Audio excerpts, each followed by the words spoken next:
कृष्ण और सुदामा, सच्चे मित्रता की अद्भुत कथा। बहुत वर्षों पहले की बात है, जब भगवान श्री कृष्ण और सुदामा दोनों एक ही गुरुकुल में शिक्षा ग्रहण करते थे। उनके गुरु थे महर्षि संदीपनी। वे दोनों बालक साथ पढ़ते, खेलते, जंगल से लकड़ी लाते और आश्रम के कार्यों में सहयोग करते। एक बार गुरु पत्नी ने उन्हें जंगल से लकड़ी लाने भेजा। दोनों मित्र जंगल में लकड़ी इकट्ठी कर ही रहे थे कि अचानक तेज वर्षा और आंधी आ गई। वे दोनों एक पेड़ के नीचे भीगते रहे, परंतु एक दूसरे का साथ नहीं छोड़ा। उसी समय दोनों ने एक दूसरे से वचन लिया, हम हमेशा एक दूसरे के सच्चे मित्र रहेंगे, चाहे समय जैसा भी हो। समय बीतता गया। श्री कृष्ण राजा बन गए, द्वारका के स्वामी, शक्तिशाली, यशस्वी और धन धान्य से परिपूर्ण। वही सुदामा का जीवन बहुत कठिनाइयों से भर गया। वो एक ब्राह्मण थे, धार्मिक कर्म करते थे, परंतु उनकी आर्थिक स्थिति अत्यंत खराब थी। कभी कभी उनके बच्चों को कई दिनों तक भरपेट भोजन भी नहीं मिल पाता। उनकी पत्नी, जिनका नाम सुशीला था, भी अत्यंत सहनशील और धर्मपरायण थी। एक दिन उन्होंने सुदामा से कहा, स्वामी, आप श्री कृष्ण के बाल सखा है, आप उनके पास जाइए, शायद वो आपकी मदद करें। सुदामा ने संकोचवश कहा, मैं उनसे भिक्षा नहीं मांग सकता, हम मित्र हैं, व्यापार नहीं। पर सुशीला के आग्रह पर उन्होंने जाने की ठानी।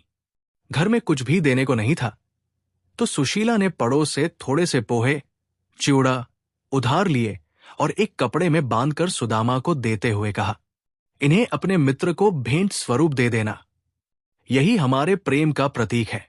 सुदामा नंगे पांव, फटे वस्त्रों में, भूखे प्यासे द्वारका की ओर चल पड़े।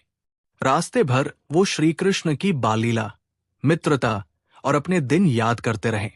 जब वे द्वारका पहुंचे तो द्वारपालों ने उन्हें रोका, लेकिन जैसे ही उन्होंने कहा, मैं कृष्ण का बाल सखा सुदामा हूं, वैसे ही द्वारपालों ने संदेश अंदर भेजा। श्री कृष्ण राजमहल के भीतर सभा में थे। जैसे ही उन्हें पता चला कि उनका सखा सुदामा आए हैं, वे तत्काल सभा छोड़कर नंगे पांव महल के बाहर दौड़ पड़े। श्री कृष्ण ने सुदामा को गले लगा लिया। उनकी आंखों से अश्रुधारा बहने लगी।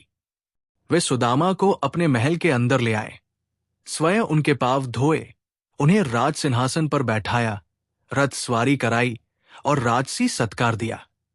रानी रुक्मिणी ने भी उन्हें आदरपूर्वक भोजन परोसा। श्री कृष्ण ने हंसते हुए कहा, मित्र, मेरे लिए क्या लाए हो? जरूर कुछ तो लाए हो। सुदामा लज्जित होकर चुप रह गए, पर श्री कृष्ण ने जिद करते हुए वो पोटली छीन ली जिसमें सूखे पोहे थे। वे उन्हें प्रेम पूर्वक खाने लगे और हर कौर के साथ उनकी आंखों में प्रेम और आनंद छलकता रहा। रुक्मिणी देवी ने देखा कि कृष्ण हर दाना खाते ही भाव विभोर हो जाते हैं, जैसे अनमोल खजाना मिला हो। सुदामा ने श्री कृष्ण से किसी प्रकार की सहायता नहीं मांगी। वे केवल मिलकर लौटने आए थे। जब वे वापस अपने गांव पहुंचे तो उनकी आंखें आश्चर्य से भर गई। वहां उनकी झोपड़ी की जगह सुंदर महल खड़ा था। उनकी पत्नी रत्नों से सुशोभित थी, बच्चे अच्छे वस्त्रों में थे और घर में भरपूर अन्न था। अब वे समझ गए, श्री कृष्ण ने बिना मांगे ही उनका सब कुछ बदल दिया। इस कथा का सार यह है कि सच्ची मित्रता में ना दिखावा होता है, ना लेन देन। उसमें केवल प्रेम, विश्वास और अपनापन होता है। कृष्ण ने यह सिद्ध किया कि सच्चा मित्र वही है जो न सिर्फ कठिन समय में साथ दे, बल्कि बिना कहे भी आपके दुख को दूर कर दे। सीखें जो हमें मिलती है, मित्रता जाति, धन और पद से ऊपर होती है। सच्चे मित्र की पहचान समय आने पर होती है। भगवान अपने भक्त की भावना को देखते हैं, वस्तु की कीमत को नहीं। निस्वार्थ प्रेम और भक्ति सबसे शक्तिशाली होती है। ये थी भगवान श्री कृष्ण और सुदामा की सच्ची मित्रता की अमर कथा। एक ऐसी मित्रता जिसमें ना दिखावा था, ना स्वार्थ, सिर्फ प्रेम, विश्वास और आत्मीयता।